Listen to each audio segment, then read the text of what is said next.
Hello, and welcome back to our playthrough of Lost Kingdoms 2. In this episode, we're going to Aubenois Gorge, or perhaps Aubenoix Gorge. I don't know how French the Kandarians are supposed to be. Maybe Alondra is meant to be French. But we're coming here on a tip from someone in Holzog Town, who said that there's a great treasure here, that many people, including a famous ship's captain, have tried to collect it, but they've all perished. We're being told there's a Sasquatch here who guards the bridge. So, perhaps we'll have to kill him. And you'll immediately notice we're under attack from Murlocs. Now, it looks like my Earth Moray, my little weird eel thing, did like ridiculous amounts of damage. But there's a secret to these guys. They in fact die in one hit to any Earth damage.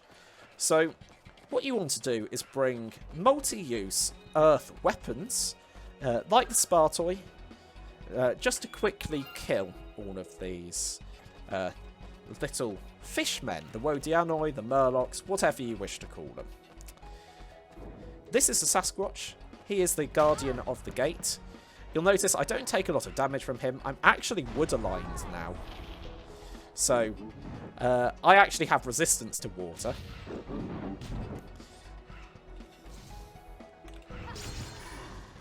One hit of the Baromets is enough to kill him. And when we kill him, that actually opens the gate for us. Just like that. Now, I've spent a bit of time combining cards, and hopefully I'll show you my new cards. There's, if you remember our early episode, I think it's only episode 3 or something, when we went to Kadishu. Bless you. There was a guy who said he could combine cards together, and so I've taken him up on his offer. Now, that fairy just said something that a noble ship captain came here, but died after fighting off wave after wave of monsters, and that some say that his ship still sails the sky looking for him. Well, that's a big spear in the background. I sure hope that that rumour isn't true. It would be a bit too spooky for me if it was. Everyone who comes here gets killed by monsters. Well, we'll see. I'm going to just quickly keep some more Spartoi in my hands, because they're incredibly useful for just one-shotting Murlocs. I wonder if that's why they put all of the fishmen on the ice level, so that you could pretend to be Blizzard.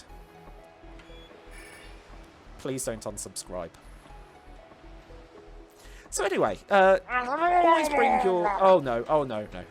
Don't you dare, Murloc.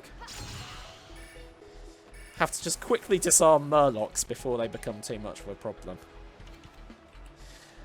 We actually have some rather scary enemies coming up, because we have got 2 Sasquatches.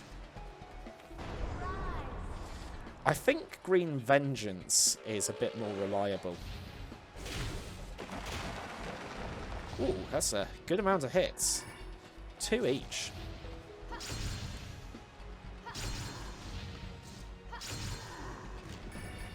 Throw some more Spartoi shots out. And we kill both of them without any problems. And of course, we now get to progress in the level again. I do wonder what that huge spear means in the background. It's probably nothing. More Murlocs. Surprise them before they get close. The annoying thing about Murlocs, because Murlocs are annoying things, is that they're actually too short for you to stab with a Spartoi if they get close. And all of their attacks knock you down. So, if you get hit by one, or if you get surrounded by them, you might as well just quit the level. Otherwise, you will just be dead. We get advice for a particularly useless combo. It helps you destroy mech monsters. Not that there are any mech monsters left for us to encounter, so thank you, Aubenoix Gorge Fairy, for being entirely useless. kill some more of the Murlocs. Just ignore the Baba Yaga floating around, it's probably fine. And be very glad that you brought Flight with you. I don't think you have any idea how fast I really am. This is one of the fastest flying monsters in the game, with the exception of the Wyvern, which can glide, but, you know, Garuda's pretty good. Yes, just about got it. I think this should be our last Murloc for the level. Some harmless water elementals are just going to do harmless water elemental stuff. We get yet another Hydra. Check there's a red fairy here, because you know that this is the sort of area they want to put them in. And then just gently fly our way back. So I'm quite excited to show you my 3 new cards I've got from the card combiner. They're actually really useful and quite clever utility cards. So they're well worth bringing with you. Now, there's one thing that you have to do if you come to a ice mountain full of Murlocs and possessed with incredible treasure. Let's make sure you loot absolutely everything, even if it means you have to bring a stone golem to smash down this thing. You hate to have to use it, but hey, it works. Then we get the Thanatos card. Really powerful, neutral summon, not transform. Just quickly fishing through my deck for some of the new and unusual cards I've got. Grab the red fairy, who says that you can seal your soul into your body so that you can't die, which, spoiler alert, is what we did to Sol by giving him the Stone of Sealing. And then immediately, oh no, this ship with a strange statue in the front was actually haunted by a spooky ghost. Who could have seen this coming? Now, Thanatos here, quite a powerful enemy. He has a lot of health.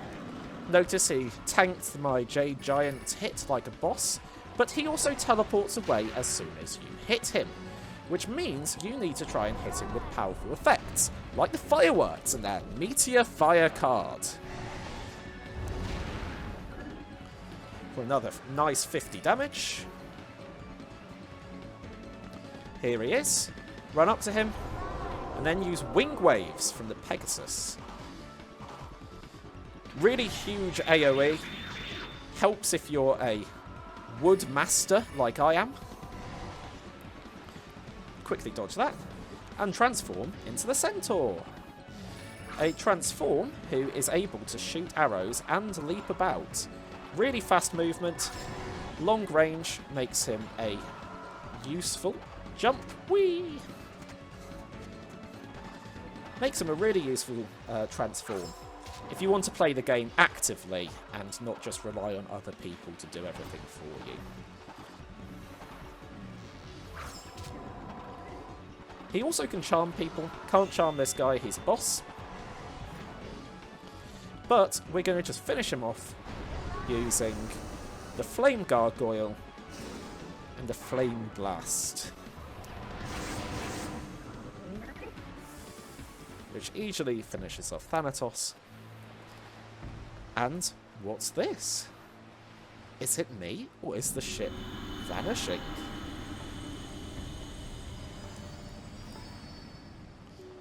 It looks like we have actually freed the ship and the ship's captain's soul from its torment.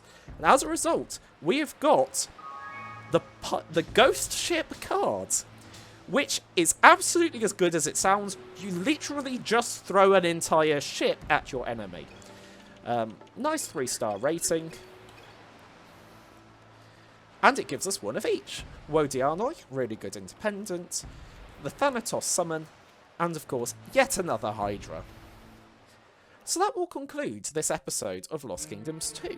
In our next episode, we're going to explore another side quest area, which is the Temple of Sharashkia, where we're going to intercede in a war for dominance over a powerful fire temple. So I hope you've enjoyed this. I've been Scissors Lizards, and please tune in next time where we side with the Valkyrie to help win against the Ashura.